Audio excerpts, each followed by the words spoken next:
Estamos quase indo agora para o encerramento, já passando do meio dessa epístola.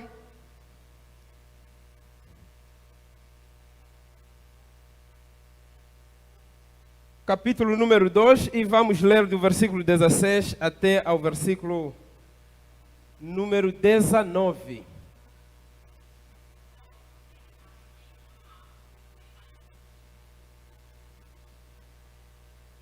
Colossenses.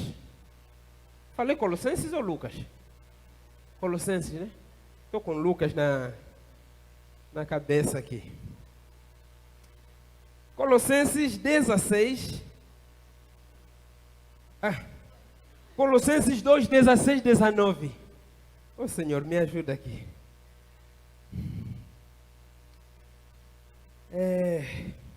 Colossenses 2, 16, 19. Vamos pedir ajuda de Deus para esse momento. Pai Santo, obrigado, Senhor, por esta manhã, por este dia, por este momento. Queremos te agradecer, porque grandes coisas o Senhor tem realizado em nossa vida. Queremos te agradecer, porque o Pai mais uma vez nos sustentou. E aqui nós estamos. Obrigado pelas tuas misericórdias, que nos permitem poder respirar, poder entoar cânticos e louvores ao teu nome. Nesta hora, Senhor, abrimos a tua palavra, queremos ler a tua palavra, queremos compreender a tua palavra e queremos mais uma vez glorificar a Cristo através da sua palavra.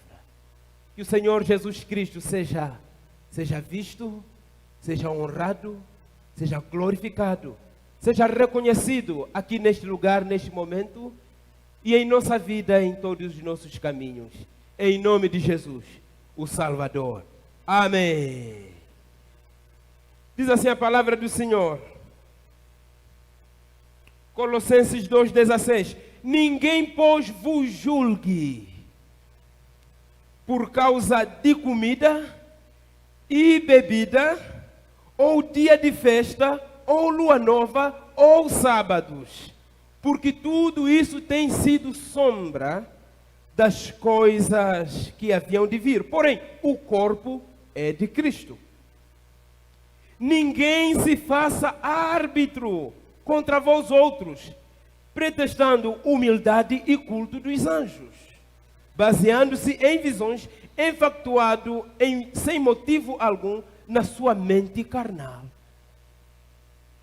e não retendo a cabeça, da qual todo o corpo, suprido e bem vinculado por suas juntas e ligamentos, cresce o crescimento que procede de Deus. Palavra do Senhor. Meus irmãos, a partir destes versículos, eu quero compartilhar com os irmãos debaixo do seguinte tema: vivendo uma espiritualidade bíblica, cristocêntrica e crescente. Espiritualidade bíblica, cristocêntrica e crescente. A antropologia bíblica concebe o homem como uma unidade composta, isso é, o homem possui partes materiais e partes imateriais. O homem tem um corpo físico com necessidades biológicas, mas o homem também tem uma alma, o homem tem um espírito, o homem tem espiritualidade. Eu li um poema essa semana e eu gostaria de compartilhar com os irmãos esta poesia. A poetisa diz assim: não sei o que tenho, mas tenho dentro de mim alguma coisa de estranho. Não sei o que tenho, mas tenho dentro de mim alguma coisa que me fala. Alguma coisa que quer falar, que quer sair, que quer subir. Não sei o que tenho, mas tenho dentro de mim alguma coisa que é maior do que eu mesmo. Eu tenho espiritualidade. Apagam-se as luzes, fecham-se as cortinas. Certamente, queridos irmãos, dentre os temas mais falados e debatidos hoje na atualidade, está a espiritualidade. Muito se fala sobre espiritualidade. Crentes verdadeiros estão preocupados com a sua espiritualidade. Igrejas verdadeiras estão preocupadas com a espiritualidade da sua membresia. E, para nossa surpresa, não somente crentes e igrejas, mas também os descrentes estão preocupados com a espiritualidade. Estão preocupados com a sua espiritualidade. A missionária de proa, Durvalina, em seu livro O Ministério Cristão e Espiritualidade, ela diz que a espiritualidade, que antigamente era um tema restrito ao campo da religião e da igreja, hoje esse tema extrapolou os portões da religião e da igreja e está presente em todos os setores da sociedade. A espiritualidade está presente no mundo corporativo. As grandes empresas estão discutindo sobre espiritualidade. Elas estão falando sobre espiritualidade como uma forma de produzir melhor, como uma forma de viver melhor, como uma forma de se relacionar melhor com as pessoas. E a espiritualidade também está presente nos livros. Quando você vai no shopping, entra em uma livraria do shopping, você vai encontrar uma seção chamada autoajuda. E lá você vai encontrar livros sobre espiritualidade, falando sobre a espiritualidade como uma maneira de superar os traumas emocionais, falando sobre a espiritualidade como uma forma de elevar a autoestima. Não sei se é possível elevar a autoestima. Eleva-se? Porque eu acho que quando alguém diz assim, a minha autoestima está baixa, parece que não combina, né? Autoestima baixa, autoestima elevada. Se a auto já está lá em cima, né? Se é baixa, tinha que ser outra coisa. Não, baixa autoestima. Acho que, não sei, os linguistas...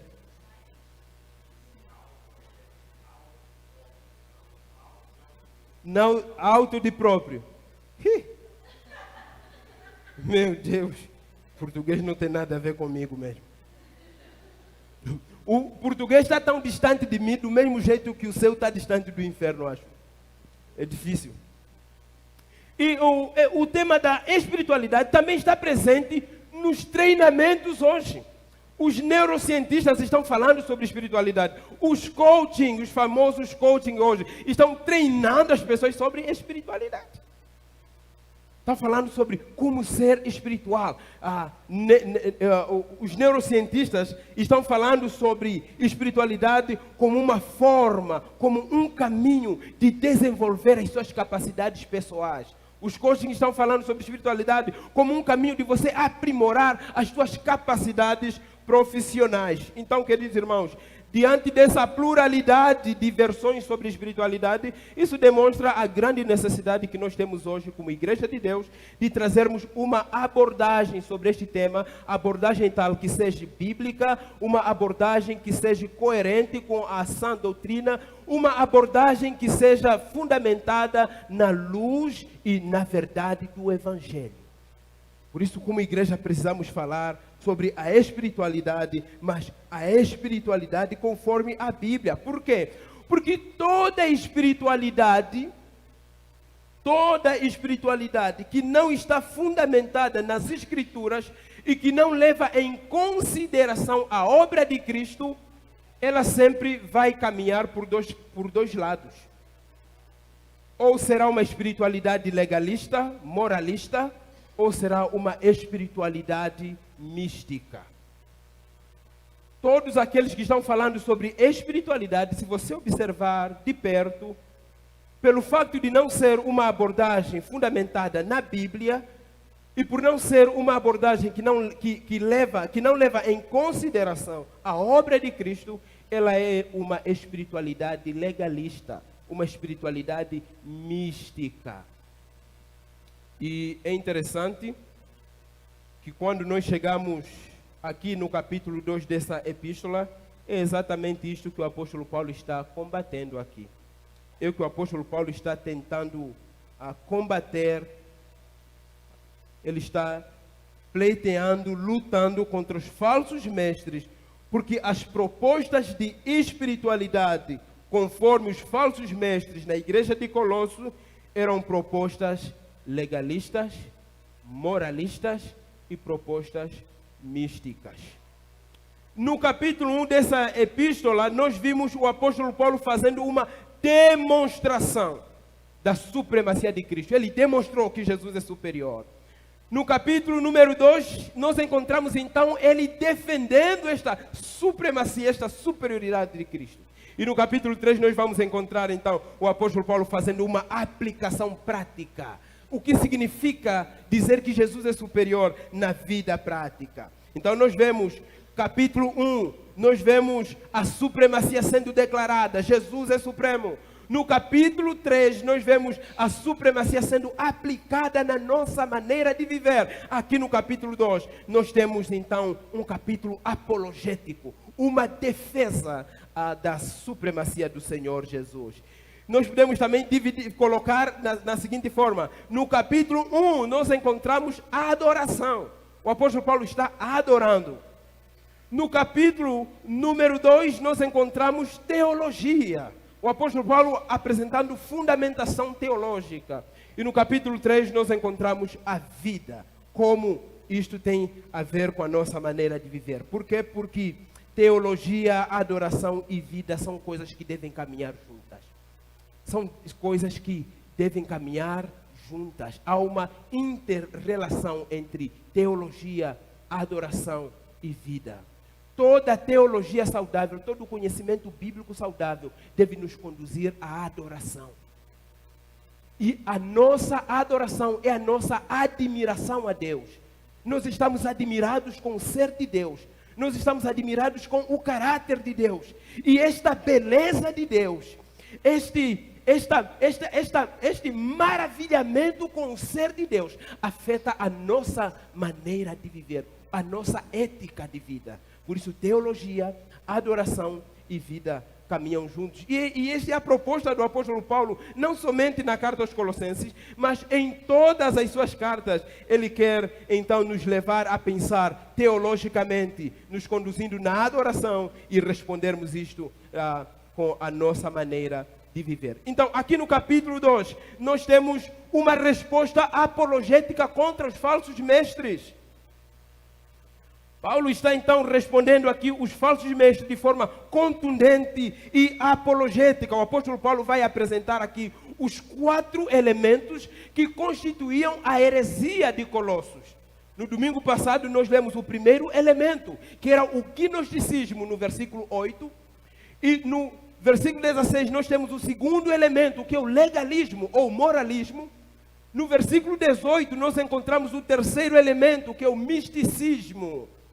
E de noite nós vamos estudar o último elemento, que é o asceticismo. Esses 4 elementos é que configuravam a heresia que Paulo está combatendo aqui. Então nós encontramos Paulo falando dos 3 ninguéms. Versículo 8, ele diz, primeiro, ninguém vos venha enredar. Quer dizer, ninguém vos venha aprisionar. Ninguém vos apanhe assim como se apanha um pássaro com uma rede. Né? Ele diz, ninguém vos venha enredar com vãs filosofias. Ninguém vos engane. Esse é o primeiro ninguém. O segundo ninguém está no versículo 16. Ninguém vos julgue por causa da lei. E o terceiro ninguém está no versículo número 18. Ninguém seja árbitro entre vós. Então, esta é a luta do apóstolo Paulo. Paulo está lutando aqui contra o gnosticismo, que nós estudamos no domingo passado. Ninguém vos venha enredar com vãs sutilezas. Ninguém vos julgue por causa de comida ou bebida. Ninguém vos julgue por causa da lei. E ninguém vos julgue, ninguém se faça árbitro no meio de vós. Então, temos aqui os 3 elementos. Gnosticismo no versículo 8, temos o legalismo no versículo 16, temos o misticismo no versículo 18 e temos também então o asceticismo a partir do versículo número 20. Esta é a luta do apóstolo Paulo. E nestes 4 elementos, queremos nos focar em 2 deles. Quero focar com os irmãos sobre o legalismo e o misticismo. Este é o combate de Paulo nestes 2 versículos que nós lemos. Os falsos mestres estavam atacando a superioridade de Cristo. Estava dizendo que para você ter uma espiritualidade, para você ter comunhão com Deus, para você desenvolver uma vida espiritual, Jesus não era suficiente. Você precisa crer em Cristo, é verdade, mas para além de crer em Cristo, você precisa da lei, você precisa de observar a lei. Você precisa crer em Cristo, mas Jesus não é suficiente. Você precisa de uma experiência espiritual mística. Esta era a pregação dos falsos mestres. Mas o apóstolo Paulo, em resposta a estes homens, a estes falsos crentes, o apóstolo Paulo vai dizer, olha, que a igreja de Deus, os crentes, eles não precisam de observar a lei para terem um relacionamento mais profundo com Deus, para terem uma espiritualidade, e os crentes não precisam de experiências espirituais místicas para poder ter comunhão com Deus. Cristo é suficiente.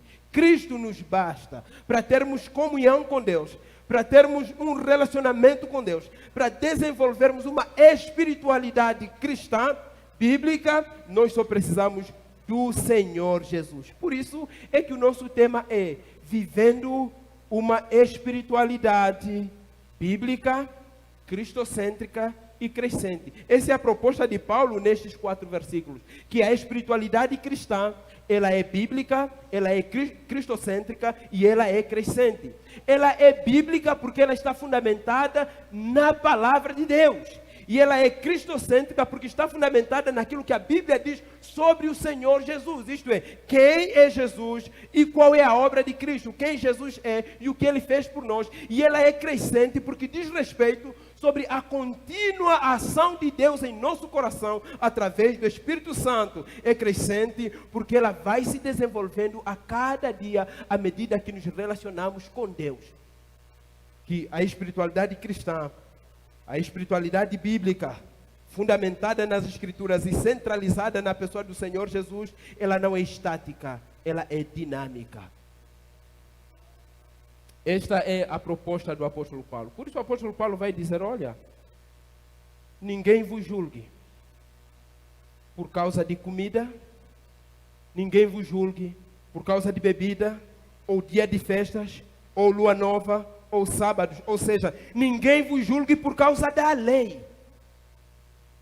Você não precisa da lei para ter um relacionamento com Deus.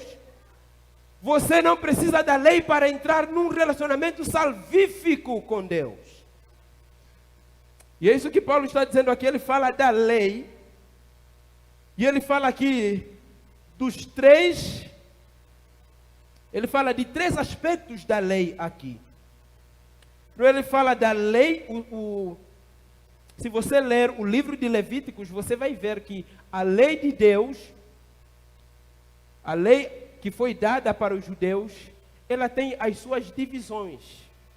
Nós vamos encontrar diversas naturezas da lei, diversos tipos de lei.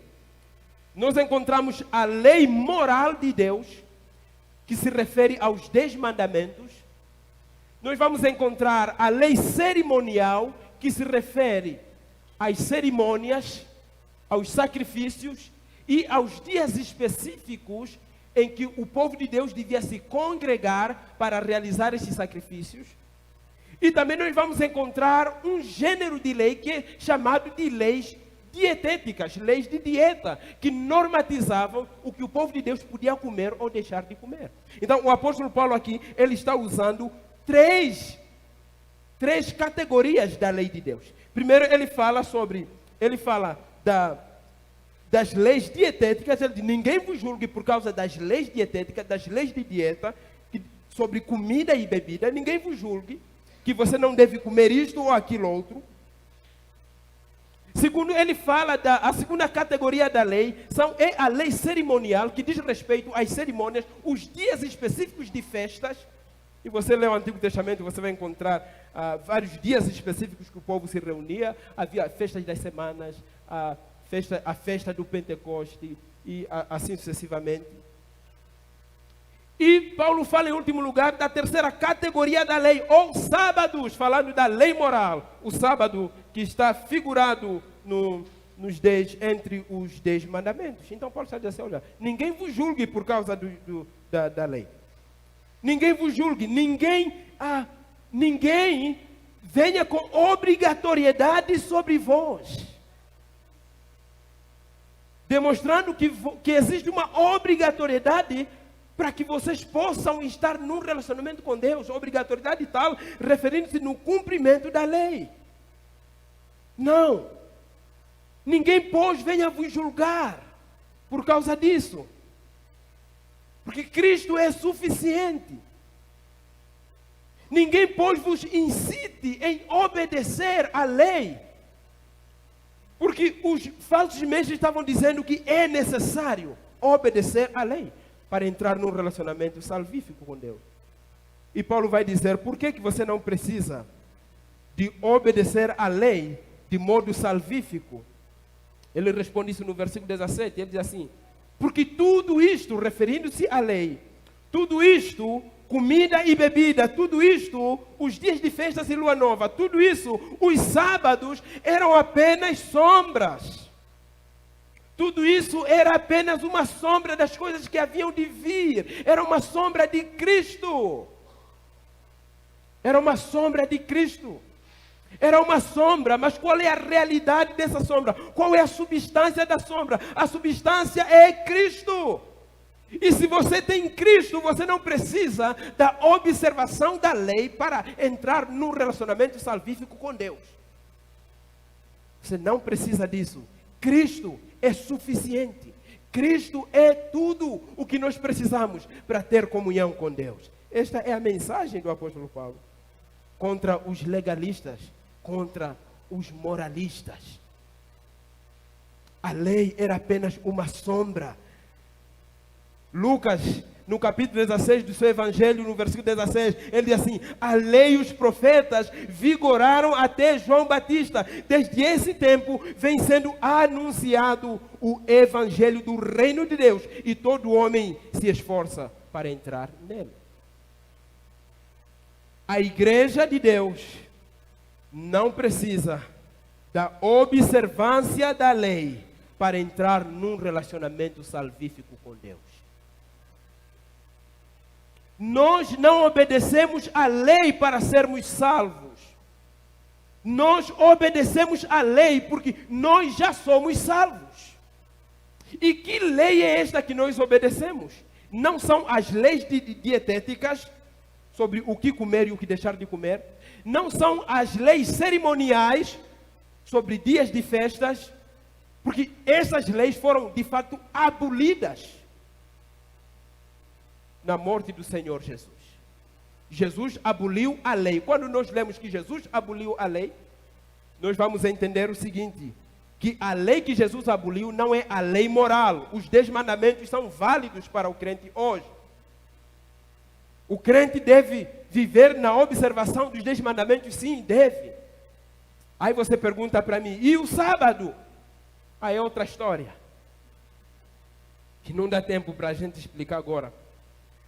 Porque se você ler esse capítulo 16 que eu citei agora, do Evangelho de Lucas, o versículo 17 vai dizer que de fato há uma lei que não foi abolida, que é a lei moral de Deus. Mas nós não observamos a lei moral de Deus para sermos salvos. Nós observamos porque nós já somos salvos. A nossa salvação não é por nós cumprirmos os mandamentos. Não, nós somos salvos por crermos em Cristo. A nossa salvação é pela graça e nós nos mantemos salvos de igual modo pela graça. Paulo diz em Efésios capítulo 2, versículo 8, pela graça sois salvos mediante a fé. Isto não vem de vós, é dom de Deus. Nós somos salvos pela graça, a graça de Deus. demonstrada na morte do Senhor Jesus. E quando nós confiamos em Cristo, nós então recebemos esta salvação. Nós entramos num relacionamento espiritual. Nós somos justificados. Entramos num relacionamento espiritual com Deus. Portanto, não precisamos obedecer à lei para sermos salvos. Nós obedecemos à lei de Deus porque já fomos salvos. Nós fomos libertos da condenação da lei. Porque a lei era apenas uma sombra daquilo que estava por vir, que era o Senhor Jesus. Gálatas capítulo 4, versículo 4 e 5, o apóstolo Paulo diz: vindo porém a plenitude do tempo, Deus enviou o seu Filho, nascido de mulher, nascido sob a lei, para resgatar aqueles que estavam debaixo da lei, ou seja, aqueles que estavam debaixo da condenação da lei. Havia uma condenação, e este era o papel da lei de Deus. O papel da lei é um papel condenatório. Você pode ler isso em Romanos capítulo 3, versículos 19 e 20. O apóstolo Paulo diz assim: ora, sabemos que tudo o que a lei diz aos que vivem na lei, o diz para que se cale toda a boca. E todo o mundo seja culpável perante Deus. Qual é o papel da lei? O papel da lei é dizer assim, que todo ser humano é culpado diante de Deus. Visto que ninguém será justificado diante dele por obras da lei. Porque é em razão da lei que vem o pleno conhecimento do pecado. Este é o papel da lei de Deus. A lei não tem um papel salvífico, ele tem um papel condenatório. A lei serve para que nós possamos nos olhar nesse espelho e de fato reconhecermos que sim, somos pecadores. Por isso precisamos do Senhor Jesus. Precisamos de Cristo, porque é Ele quem nos livra, quem nos resgata da condenação da lei. A lei diz: você está culpado, você é o culpado, porque você é pecador. E é Jesus quem nos liberta dessa culpa. Nós estudamos isso naquela ilustração maravilhosa e bela que o pastor fez sobre o boleto no domingo passado. Que a condenação da lei, que era esta dívida que nós tínhamos. E o que o Senhor Jesus Cristo fez com esta condenação? Ele diz aqui no versículo 13, que nós lemos no domingo passado: e vós outros que estáveis mortos pelas vossas transgressões e pela incircuncisão da vossa carne, vos deu vida juntamente com Ele, perdoando todos os delitos. Versículo 14: tendo cancelado o escrito de dívida, esse escrito de dívida que era provocado pela lei de Deus, a lei que diz que você é culpado, você é devedor, você é digno de receber a punição divina por causa dos teus pecados. O que Jesus Cristo fez? Ele cancelou este escrito de dívida que era contra nós e que constava de ordenanças, o qual nos era prejudicial, removeu inteiramente, encravando-o na cruz. Por isso nós não precisamos de obedecer à lei, de seguir a lei com fim salvífico. Cristo é suficiente. Só precisamos de Jesus para sermos salvos, para sermos justificados, para entrarmos num relacionamento crescente e dinâmico com Deus. A lei era uma sombra do que estava por vir, que era o Senhor Jesus. Por isso, queridos irmãos, toda a pregação, toda a espiritualidade legalista, ela não é bíblica, porque ela reduz o valor do Senhor Jesus e do que Ele fez por nós. E, portanto, deve ser descartadas. Por isso, queridos irmãos, nós não devemos nos submeter a julgos legalistas. Nós não devemos buscar reduzir a nossa comunhão com Deus em uma tabela ética do que você pode ou não pode fazer, do pode isso ou não pode isto. A ética cristã é muito mais do que uma simples tabela. A ética cristã é uma gratidão. A ética cristã, ela não nasce da obrigatoriedade condenatória. A ética cristã, ela não nasce da condenação, da culpa, não. A ética cristã nasce da gratidão. Por que viver uma vida santa? Por que viver uma vida justa? Por que viver uma vida que glorifica a Deus? Não é por causa da força condenatória da lei, não. Por que nós devemos viver uma vida que exalta a Deus? Por que nós devemos fugir do pecado? Não é por causa da condenação da lei. Não é por causa de fugirmos ter uma consciência maculada. Não. Nós decidimos viver uma vida que glorifica a Deus em gratidão à obra do Senhor Jesus, que nos libertou da condenação da lei. Se a salvação é graça, viver uma vida que glorifica a Deus é gratidão. E esta é a espiritualidade que glorifica a Deus. Se nós estivermos querendo fazer o bem, fazer boas coisas, debaixo de uma mentalidade legalista, nós estamos desonrando a Deus, porque estamos reduzindo a obra do Senhor Jesus. Quando alguém está tentando fazer boas coisas, ser aceito diante de Deus, ele reduz a obra do Senhor Jesus. Porque só uma maneira de sermos aceitos diante de Deus não é quando nós vivemos uma vida ética supostamente, aparentemente bonita. Não, nós somos aceitos diante de Deus pela fé naquilo que o Senhor Jesus Cristo fez por nós. Amém? Amém? Essa aqui é uma espiritualidade bíblica. Essa é que é uma espiritualidade cristocêntrica, que considera a obra que o Senhor Jesus Cristo realizou por nós. Por isso, queridos irmãos, devemos fugir do legalismo, devemos fugir do moralismo. Este dia eu estava reunido com alguns irmãos estrangeiros, africanos.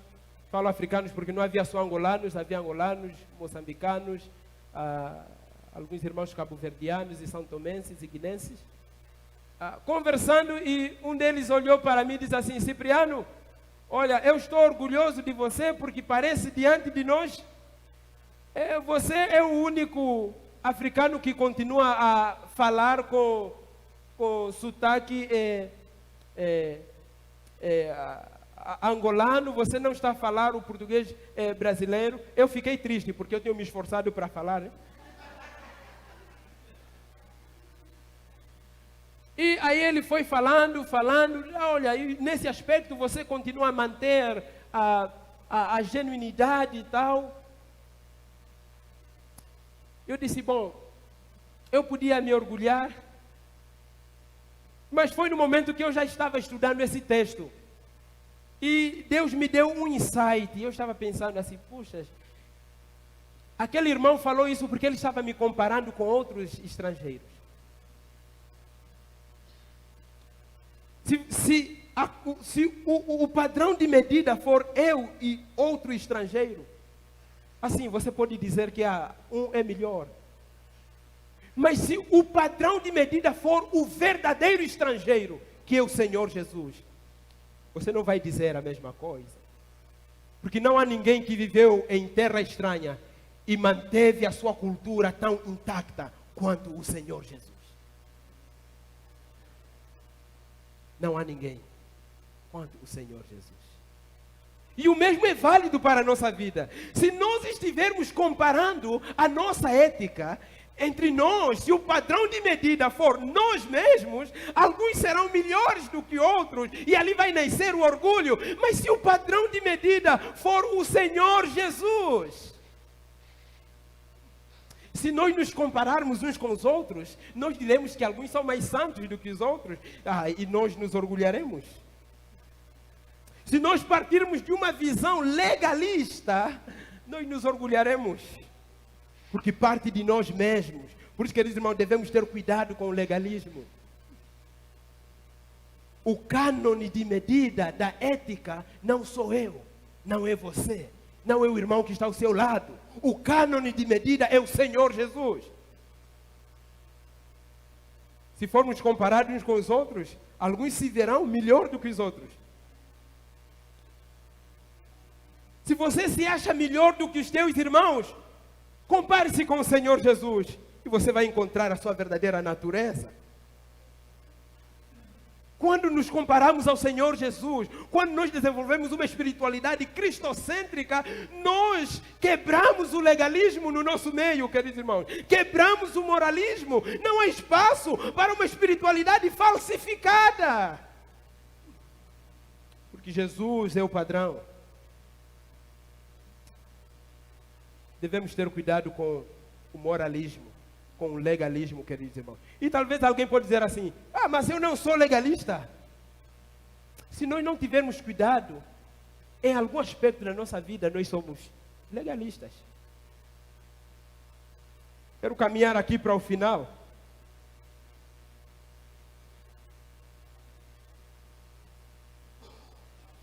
E queridos irmãos, como? Talvez você pode dizer assim: ah, eu não sou legalista. Eu não sou moralista. Quero lhe dar alguns índices, alguns indicadores. Como saber se a raiz do legalismo está no meu coração? Quero lhe dar sete sinais, 7 indicadores para saber se eu sou legalista, se a raiz do legalismo está ali no coração. O legalista, o que faz um legalista? Primeiro, o legalista tem a mania de inventar regras que não estão na Bíblia. O legalista tem a mania de inventar regras que não estão na Bíblia. 2. E o legalista se esforça a todo custo para cumprir estas regras que ele inventa que não estão na Bíblia. 3. O legalista, quando descumpre as regras que não estão na Bíblia, que ele criou e que se esforça para cumprir, quando ele as descumpre, ele se castiga, ele se autoflagela, ele entra numa sessão de penitência. 4. O legalista, quando obedece às regras que ele criou, que não estão na Bíblia, ele se orgulha. 5. Um legalista tem a mania de constituir-se juiz sobre outras pessoas.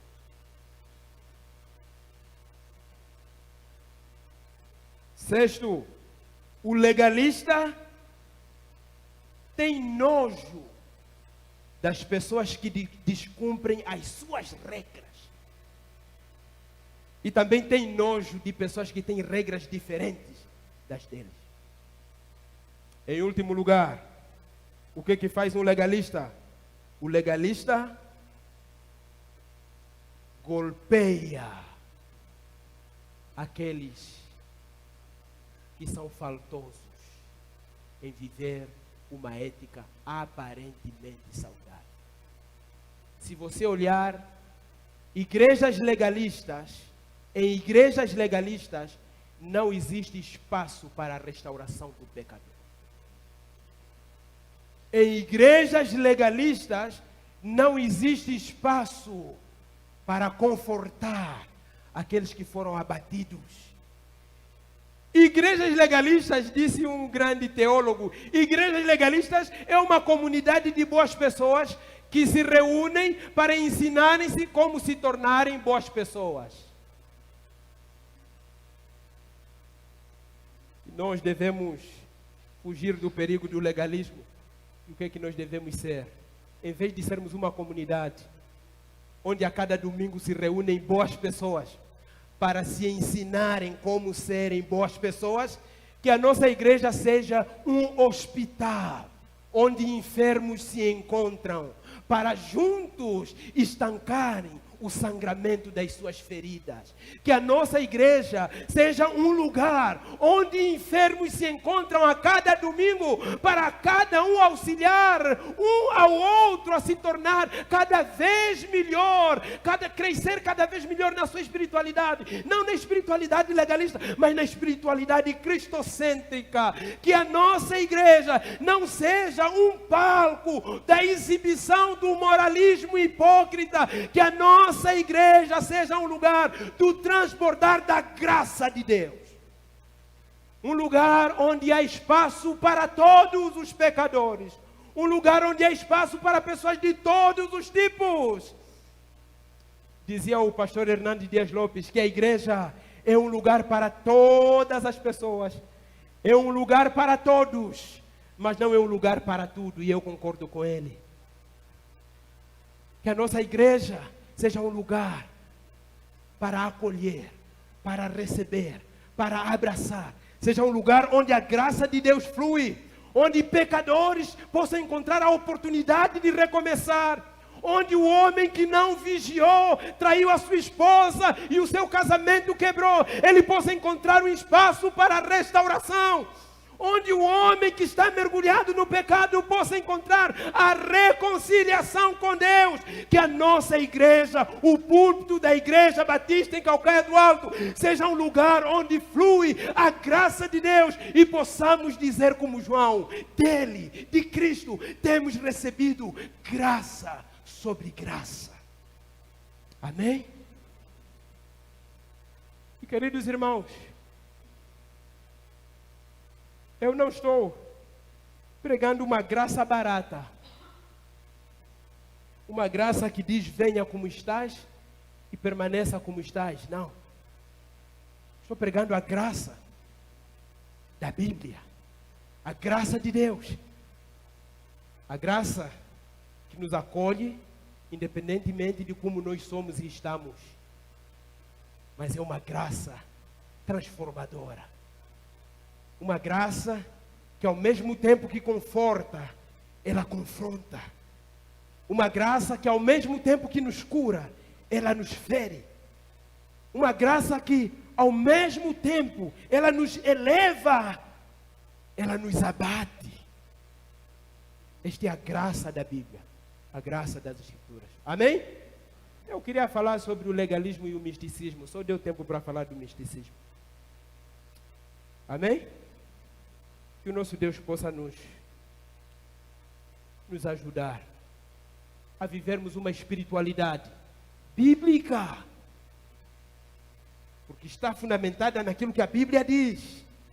Uma espiritualidade cristocêntrica, porque no que a Bíblia diz sobre o Senhor Jesus, quem Ele é e o que Ele fez por nós.